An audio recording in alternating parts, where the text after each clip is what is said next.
Que vous soyez en couple ou célibataire, apprenez l'amour intelligent en regardant le résumé de la thérapie de l'amour. Un mariage heureux est le résultat de deux bons perdons entre guillemets. D'accord? Regarde bien. En Jésus, nous sommes victorieux, n'est-ce pas? Notre mariage, nous sommes victorieux de notre mariage. Ça, c'est une autre question. Nous sommes heureux, victorieux, mais est fruit de savoir que dans la relation, moi comme mari, je dois perdre. Savoir renoncer. Renoncer. Nous devons renoncer nos désirs, nos volontés. Nous devons renoncer notre manière de voir les choses. Des fois, nous avons une manière de faire les choses, mais nous devons comprendre que personne n'est comme nous. Les personnes sont différentes et on voit que beaucoup de gens souffrent aujourd'hui exactement parce qu'elle atteint une perfection de l'autre personne qu'elle ne va jamais réussir, elle ne va jamais voir cela. N'est-ce pas? Beaucoup de personnes souffrent à cause de cela. Elle ne veut pas perdre. Ne veut pas perdre. Elle veut gagner, elle veut toujours avoir raison. Aux yeux de tous, Abraham, il était vu comme un perdant. Soit il était prêt à ouvrir main de sa volonté dans le seul objectif de plaire à Dieu, de honorer à Dieu. Ça, c'est le principe. On voit qu'un jour, par exemple, lorsque Lot et les bergers se disputaient, meilleur disons, les bergers de Lot se disputaient avec les bergers d'Abraham pour l'espace, pour plus de pâturage. Donc il y avait une dispute entre eux. Et est arrivé aux oreilles d'Abraham cela. Et quand Abraham fut informé, donc il appelle Lot e propose à Lot, Lot, quel côté tu veux aller? Si tu vas à droite, moi je vais à gauche. Si tu vas à gauche, je veux à droite. Choisis. Pas d'autre mot. Pour moi, cela n'a pas d'importance. N'a pas d'importance que tu choisis le meilleur côté ou le pire côté. Pour moi, c'est pareil. Et Abraham déjà, peut-être beaucoup on peut dire peut-être Viviane, mais il a droit. Mais il est le plus âgé, il est le chef de clan, il est celui qui guide tout le monde. Non, Abraham reste avec le côté vert. Abraham pouvait avoir ses exigences là-dessus. Mais pour lui, non, peu importe. N'est-ce pas? Donc Abraham n'a pas donné importance au côté. Et Lot, qu'est-ce que Lot il fait? Il choisit le côté de vert pâturage. Vous connaissez le passage.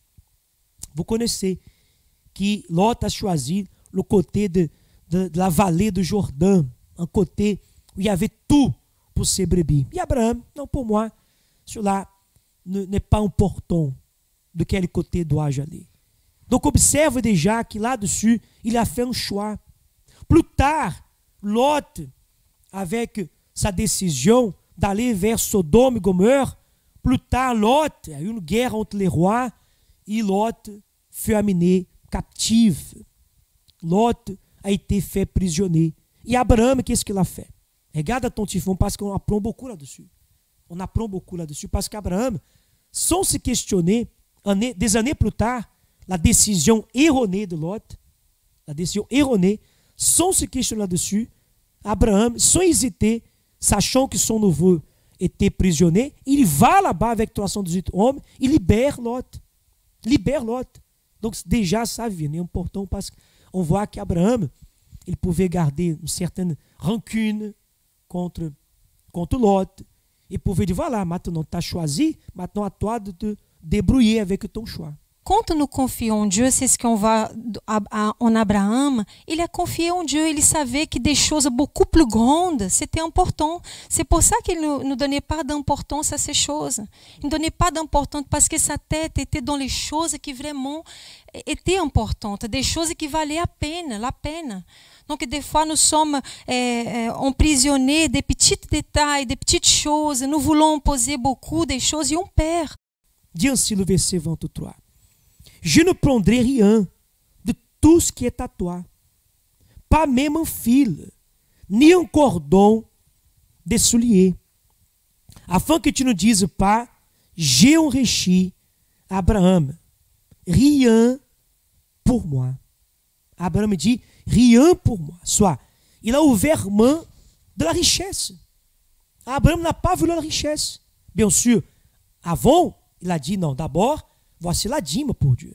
On sait qu'Abraham il a donné la dîme de tout le butin de cette guerre. Ce qui est à Dieu est à Dieu. La partie de Dieu, Abraham il a présenté. Donc pour lui, la seule chose qui intéressait est, laisse-moi honorer Dieu avec le butin de cette guerre. Parce que quelle était la seule préoccupation d'Abraham? Sa seule et unique préoccupation était de honorer Dieu. La seule chose qu'il voulait, c'est que l'honneur, la gloire soit pour Dieu. Il a dit, rien pour moi. Rien pour moi. Non, je ne me préoccupe pas avec ces choses-là. Ma préoccupation n'est pas dans ces moindres détails, dans ces choses sans importance. Ma richesse ne vient pas de ta main, roi. Elle viendra de la main de Dieu. Donc on voit ici en Abraham qui, aux yeux de tous, il était vu comme un perdant. Mais aux yeux de Dieu, Abraham, il était vu comme un gagnant. Parce que quand Abraham, il honorait Dieu, Abraham gagnait. Quand j'apprends à perdre pour honorer Dieu, je gagne. Je gagne de la part de Dieu. Et observe que são les personnes, dans la vie c'est comme ça, les personnes qui pour elles, les choses n'ont pas beaucoup d'importance, sont celles qui ont toujours plus. Mais celles qui font toujours un pont d'honneur, par exemple, les gens qui parfois font un pont d'honneur pour l'argent. Non, je dois prospérer, je dois gagner beaucoup d'argent, sont ceux qui parfois, vous le demandez 10 € et non pas. Parce qu'ils font un pont d'honneur d'avoir une vie de qualité, une vie prospère, que n'est rien faux. Vous devez avoir une vie prospère, comme Dieu promet dans sa parole. Mais le fait que c'est une chose qu'elle met un pont d'honneur là-dessus. Donc, difficilement, de fait qu'elle veut tellement ça, elle reçoit de la part de Dieu. Donc, voyez Abraham. Abraham ne faisait pas question de recevoir la richesse de la main du roi de Sodome, mais pourtant la Bible dit qu'il était un homme riche. Abraham était riche. Abraham était richissime. Richissime. Et dans la relation, c'est comme ça. Pourront dire, vous voulez avoir un mariage riche, commence à perdre pour plaire à l'autre personne, pour prendre soin de l'autre personne. Faites attention à ne pas créer des attentes vis-à-vis des choses ou des personnes, car c'est ainsi que naissent les frustrations. Donc beaucoup de gens sont frustrés là-dessus.